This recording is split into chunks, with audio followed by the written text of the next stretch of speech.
আওয়ামী লীগ নিষিদ্ধের দাবিতে রাজধানীতে টানা কর্মসূচি চালিয়ে যাচ্ছে এনসিপি ও সমমনা রাজনৈতিক দলগুলো। রাতভর বিক্ষোভের পর শুক্রবার জুমার নামাজের পর যমুনার সামনে হয় গণজমায়েত। এই কর্মসূচি থেকে এনসিপির দক্ষিণাঞ্চলের মুখ্য সংগঠক হাসনাত আব্দুল্লাহর নেতৃত্বে শাহবাগ অবরোধ করে ছাত্র জনতা।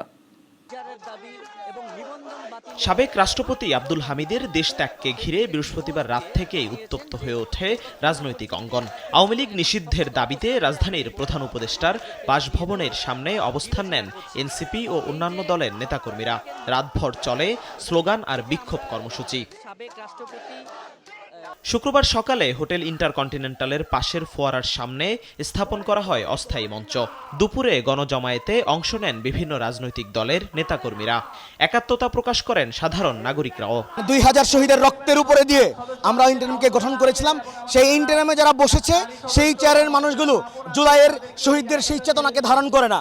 8 থেকে 9 মাস পরে এসেও যদি বাস্তবায়ন না হয়, আমাদের যদি এখনো রাস্তায় এসে আন্দোলন করা লাগে, এটা আসলে খুবই দুঃখের ব্যাপার। আমাদের আওয়ামী লীগ নিষিদ্ধের ছাড়া আমাদের এখন আর কোনো রাস্তা নেই। আওয়ামী লীগ নিষিদ্ধ করে তারপরে আমাদের ঘরে ফিরতে হবে। এদিকে ডক্টর ইউনূসের বাসভবন ঘিরে কঠোর নিরাপত্তা ব্যবস্থা আইনশৃঙ্খলা বাহিনীর। মিছিল ঠেকাতে মোতায়েন করা হয় অতিরিক্ত ফোর্স। ব্যারিকেড ভাঙারও চেষ্টা করেন বিক্ষোভকারীরা। গণজমায়েতে আসা অনেকেই রাস্তায় আদায় করেন জুমার নামাজ। নামাজ শেষে চারপাশ মুখরিত হয়ে ওঠে স্লোগানে। বক্তারা সরকারের পদত্যাগ ও আওয়ামী লীগ নিষিদ্ধের দাবি জানান। সারা বাংলাদেশের সকল ছাত্র জনতা আপনাকে বলছে, এই মুহূর্তে আওয়ামী লীগকে নিষিদ্ধ করে দেন। আরেকটি দাবি বাকি আছে বাংলাদেশের সামনে, সেইটি হইতেছে তাদেরই ডাকে, তাদেরই নেতৃত্বে আওয়ামী লীগের এই নিষিদ্ধ করার আন্দোলনকে সফলতার মঞ্জিলে নিতে হবে।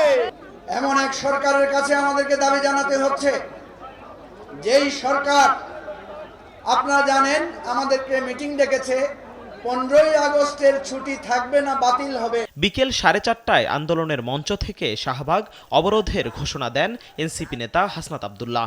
দাবি তোলেন 5 তারিখেই আওয়ামী লীগের অধ্যায় শেষ হয়ে গেছে, এখন নিষিদ্ধ করতে হবে দলটি।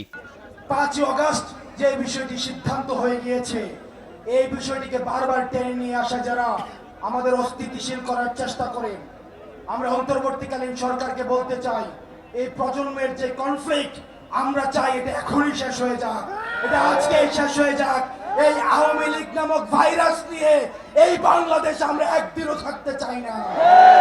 বিকেল 4:40 যমুনা অভিমুখ থেকে মিছিল নিয়ে শাহবাগ অবরোধে রওনা হন আন্দোলনকারীরা। জিহাদুল ইসলাম, নাগরিক, ঢাকা।